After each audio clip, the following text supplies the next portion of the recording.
پیر کی رات، پیر کی صبح، 12 ربیع الاول، اصحاب فیل کا واقعہ کچھ 6 ماہ ہو چکے ہیں، 22 اپریل 571 عیسوی، اور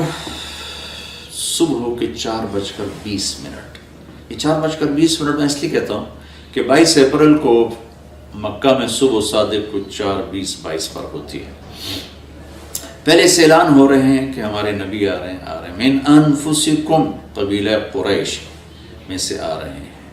اور سب سے اعلیٰ خاندان ہاشم میں سے آ رہے ہیں۔ تو آپ کے پاس اس وقت شفا بنت اسود، یہ عبد الرحمن بن عوف رضی اللہ تعالیٰ عنہ کی والدہ ہیں، یہ بطور دایا کے، لیڈی ڈاکٹر کے، حضرت آمنہ کے ساتھی، آمنہ بنت وہب بنو زہرہ میں سے۔ تو آپ کی پیدائش صبح صادق کے وقت ہے، آپ پیدا ہوئے، سارا کمرہ خوشبو سے بھر گیا، اور آپ کی جو لیڈی ڈاکٹر ہیں شفا بنت اسود، وہ بھی بعد میں ایمان لائیں رضی اللہ تعالیٰ عنہ۔ وہ حیران ہو کے دیکھ رہے ہیں کہ جب آپ دنیا میں تشریف لائے تو آپ کے جسم پر کسی قسم کا کوئی نشان نہیں تھا۔ بچے پیدا ہوتے ہیں، اپنے ساتھ کتنی ماں کے پیٹ سے چیزیں ان کے اوپر لگی ہوتی ہیں، آپ دھلے ہوئے صاف ستھرے باہر تشریف لائے۔ ناف اور آنت ملی ہوتی ہے، پھر اس کو کاٹا جاتا ہے۔ ولد مختونا مقطوع السرہ، آپ کی ناف کٹی ہوئی تھی، آپ کا ختنہ ماں کے پیٹ سے ہوا تھا، صاف پاک پوتر پیدا ہوئے۔ وہ دیکھ کے حیران ہو رہی ہیں، اور آمنہ کو دکھا رہی ہیں، وہ بھی حیران ہو رہی ہیں۔ تو ماں کے پہلو میں لٹایا، تو جو ہی پیچھے ہٹیں تو آپ نے کروٹ بدلی، پورے سجدے میں گئے، فل سجدہ کیا لمبا۔ ماں بھی ڈر گئی، دائی بھی ڈر گئی۔ پھر اس کے بعد دونوں ہاتھ کا سہارا لے کر یوں پوری چھاتی اوپر اٹھائے،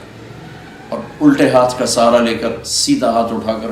انگلی کو آسمان کی طرف بلند کیا، تو ایک دم نور ہی نور پھیل گیا چاروں طرف۔ اور حضرت آمنہ فرماتی ہیں کہ میں نے ایران کے، شام کے، حیرہ کے محل دیکھے، تو ڈر گئیں، بچے کو اٹھا کے گود میں لیا، تو ایک دم سارے کمرے میں دھند بھر گئی، جیسے آج کل دھند ہے 2 فٹ پہ نظر نہیں آتا، سارے کمرے میں دھند بھر گئی،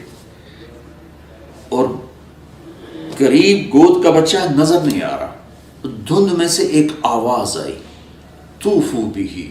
مشارق الارض و مغاربہا، اس بچے کو مشرق، مغرب، شمال، جنوب سب پھرا دو، لیعرفوا باسمہ ونعتہ وصورتہ، تاکہ کل کائنات جان لے ان کی ذات کو، ان کے نام کو، ان کے صفات کو، اور یہ جان لے کہ یہی ہیں جن کے پیچھے چل کے منزل ملے گی، ان کے ہاتھوں میں ہاتھ دیں گے تو اللہ تک پہنچیں گے، ورنہ بھٹک جائیں گے، دنیا بھی برباد اور آخرت بھی برباد۔ وَآتُوهُ خُلُقَ آدم، انہیں آدم کے اخلاق دو، وَمَعْرِفَةَ شیث، اور شیث کی معرفت دو، وَشَجَاعَةَ نوح، اور نوح کی معرفت دو، وَخُلَّةَ ابراہیم، ابراہیم کی دوستی دو، وَاسْتِسْلَامَ اسماعیل، اسماعیل کی قربانی دو، وَفَصَاحَةَ صالح، صالح کی فصاحت دو، وَحِکْمَةَ لوط، اور لوط کی حکمت دو، وَبُشْرَى وَرِضَا اسحاق، اسحاق کی رضا دو، وَبُشْرَى یعقوب، اور یعقوب کی بشارت دو، وَجَمَالَ یوسف، یوسف کا خوبصورت حسن و جمال دو، وَشِدَّةَ موسیٰ، یوسف کا جمال دو، موسیٰ کا جلال دو، وَطَاعَةَ یونس، یونس کی طاعت دو، وَلَحْنَ داود، داود کی شیریں زبان دو، وَقَلْبَ ایوب، ایوب کا دل دو، وَعِصْمَةَ یحییٰ، اور یحییٰ کی پاک دامنی دو، وَزُہْدَ عیسیٰ، اور عیسیٰ کا زہد دو، علیہم الصلوات والتسلیمات، وَأَغْمِسُوهُ فِي أَخْلَاقِ النَّبِيِّينَ، اور تمام نبیوں کے اخلاق میں، اس تمام نبیوں کے اخلاق اس بچے کو عطا کیے جائیں، ان اخلاق میں اس بچے کو غوطہ دیا جائے۔ یہ آواز آئی اور ایک دم بادل چھٹا، تو حضرت آمنہ فرماتی میں نے دیکھا میرے بچے کا چہرہ 14ویں رات کی چاند کی طرح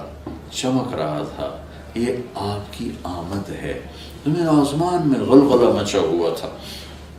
ایک سمندر کی مچھلیوں نے دوسرے سمندر کی مچھلیوں کو جا کے مبارک دی، ساری دنیا کے بت زمین پر گر گئے۔